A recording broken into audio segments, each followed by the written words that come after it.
एक बार फिर से आप सभी का स्वागत है हमारे YouTube channel Hindi Times Web News. Bihar विधानसभा का चुनावी रण सज चुका है और नामांकन भी हो चुका है, जहां पर पहले चरण में 6 नवंबर को मतदान होना है, जबकि दूसरे चरण में 11 नवंबर को मतदान होना है। और मतगणना मतलब यह कि वोटों की गिनती, बिहार का मुख्यमंत्री कौन बनेगा, इसकी जानकारी 14 नवंबर को मिल जाएगी। ऐसे में चाहे इस पक्ष वाले जीते और चाहे इस पक्ष वाले जीते, लेकिन एक ऐसी महिला जिसकी चर्चा पूरे बिहार ही नहीं लेकिन पूरे देश में हो रही है, आज हम बात उसी महिला की करने जा रहे हैं। यह कोई और नहीं, पवन सिंह की पत्नी ज्योति सिंह है। ज्योति सिंह को लेकर के काफी चर्चाएं हुई।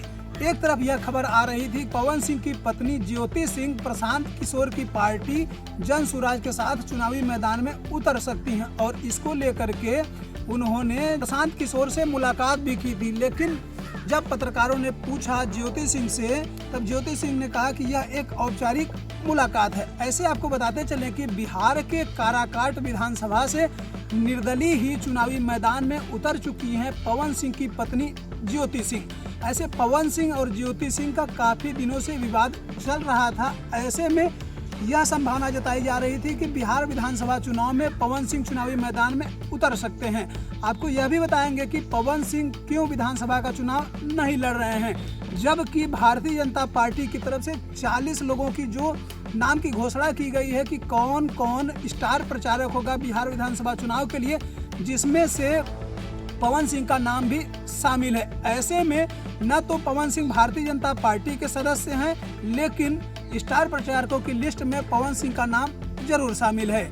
अभी हाल ही में प्रधानमंत्री नरेंद्र मोदी बिहार की यात्रा पर थे और वहां पर उन्होंने चुनावी भाषण भी दिया। पीएम मोदी ने कहा कि एनडीए और भाजपा की सरकार ने डाटा सस्ता किया है, जिससे इस डाटा का यूज करके लोग रील्स बना रहे हैं और उससे कमा रहे हैं। ऐसे में आप लोगों से ही एक सवाल, पीएम मोदी ने जो डाटा सस्ता होने की बात कही है, कितने लोग आपके जिले में इस डाटा का यूज करके इन्फ्लुएंसर बने हैं या कितने लोग कमाते होंगे, ये आप सबके विवेक पे छोड़ देता हूं।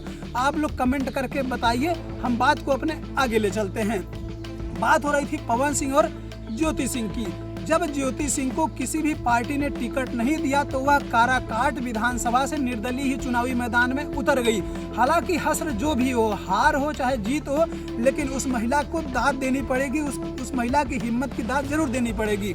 हालांकि जब ज्योति सिंह ने सोशल मीडिया पोस्ट के माध्यम से जानकारी दी कि वह काराकाट की विधानसभा चुनाव लड़ना चाहती हैं, तो 50% लोगों ने उनका समर्थन किया, 50% लोगों ने उनका विरोध किया। विरोध का मतलब यह कि आप पवन सिंह के बिना अधूरी हैं, उनके बिना आप चुनाव नहीं लड़ सकते। अभी हाल ही में ज्योति सिंह ने सोशल मीडिया पर अपना अकाउंट नंबर दिया और लोगों से चंदा की अपील की, सहयोग की अपील की। हालांकि इसके बाद आपको यह भी बताते चलें कि जब ज्योति सिंह से पूछा गया कि आपको किसी पार्टी ने टिकट नहीं दिया, आप निर्दलीय चुनावी मैदान में उतर गई हैं, इसको लेकर के ज्योति सिंह का कहना था कि जनता ही मेरी पार्टी है और जनता के दिल में जनता तक मैं जाऊंगी और जनता ही हमें चुनेगी। ऐसे आपको यह भी बताते चलें कि जिस प्रकार से पहले चरण में 121 विधानसभा सीटों पर और दूसरे चरण में 11 नवंबर को 122 सीटों पर, मतलब कुल मिलाकर के बिहार में 243 विधानसभा सीटें हैं और 2 चरणों में चुनाव होना है। ऐसे में सभी पार्टी के नेता की चरण वंदना करने के लिए उनके दरवाजे तक पहुंच रहे हैं। अब बात जो हम कर रहे थे कि पवन सिंह आखिरकार चुनाव क्यों नहीं लड़ रहे हैं, तो अभी हमने बताया कि जिस प्रकार से पवन सिंह ने भारतीय जनता पार्टी की सदस्यता ग्रहण नहीं की है, वहीं आपको यह भी बता दें कि 2024 के लोकसभा चुनाव में पवन सिंह को भारतीय जनता पार्टी ने कोलकाता से चुनावी मैदान में उतारा था, लेकिन पवन सिंह वहां से चुनाव नहीं लड़े। उसके बाद भारतीय जनता पार्टी ने उन्हें टिकट नहीं दिया, तो वह काराकाट लोकसभा सीट से चुनावी मैदान में उतरे थे, जबकि उनके सामने भारतीय जनता पार्टी के सहयोगी उपेंद्र कुशवाहा भी चुनावी मैदान में थे।